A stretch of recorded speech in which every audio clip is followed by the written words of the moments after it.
خود پرکھا جائے تو مطلب اپنا بنے گا، حدیث تو ہوگی، اور اس کا مطلب صحابی سے پوچھا جائے وہ حدیث سنت بن جائے گی۔ حدیث میرے ایمان کا حصہ ہے، پر حدیث پر قابل عمل اس وقت کی مہر لگتی ہے جب وہ سنت ہو۔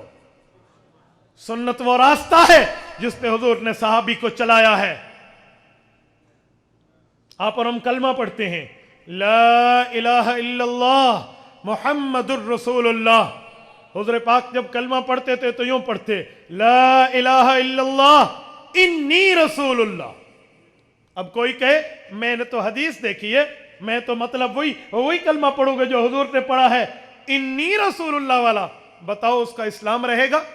بولتے نہیں ہو، ایمان رہے گا؟ انی رسول اللہ لفظ تو حضور کے، حدیث پہ عمل کر رہا ہے۔ آپ کہیں گے حدیث تو ہے پر سنت اور طریقہ نہیں ہے۔ ادھر محمد الرسول اللہ پڑھنا پڑے گا، کیوں؟ رسول اللہ نے صحابہ کو یہی سکھایا ہے۔ اب کوئی کہہ دے میں تو 13 شادیاں یا 11 شادیاں کروں گا، حضور نے 11 شادیاں کی ہیں، بیک وقت 9 کی ہیں، کل 11 کی ہیں، 2 باندیاں رکھی ہیں تو 13 ہوئی ہیں، میں بھی کروں گا۔ ہم کہیں گے نا یہ حدیث تو ہے پر سنت نہیں ہے۔ حضور نے امت کو 4 سے آگے بیک وقت جانے پہ منع فرمایا ہے۔ اگر تو 4 سے آگے جائے گا اولاد والا تو زنا ہوگی، ہم روکیں گے، کیوں؟ حدیث تو ہے حضور نے یوں کیا ہے، پر امت کو چلایا نہیں ہے۔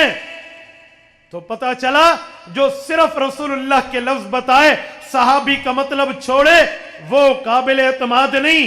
بات تو وہ ہوگی جو حضور پاک کی ہو، مطلب وہ ہوگا جو شاگرد نے سمجھایا ہو۔ اور خالی ہم نہیں کہتے، یہ حضور خود فرما گئے ہیں، اہل السنتی والجماعت کا مطلب سیاسی، مذہبی، سماجی، ثقافتی کون سی جماعت مراد ہے؟ فرمایا والجماعہ، جماعت صحابہ مراد ہے۔ ما انا علیہ، بات میری ہوگی، واصحابی، مطلب صحابی کا ہوگا۔ وہ دیکھنے والا بھی ہے، سننے والا بھی ہے، اسے پتا ہے اس کا مطلب کیا ہے۔ اسی بنیاد پر ہم نے جلسے کا نام تحفظ حدیث رکھا یا تحفظ سنت؟ پیغمبر کی وہ حدیث جس کا مطلب صحابی دے وہ اسے سنت کہتے ہیں۔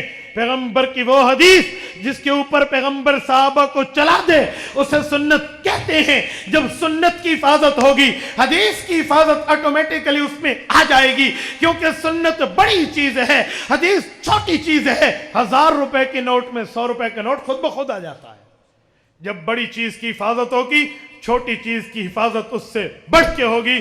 اللہ پاک آپ کو اور ہمیں صراط مستقیم بھی عطا فرمائے اور سنت کے مطابق زندگی گزارنے کی توفیق عطا فرمائے۔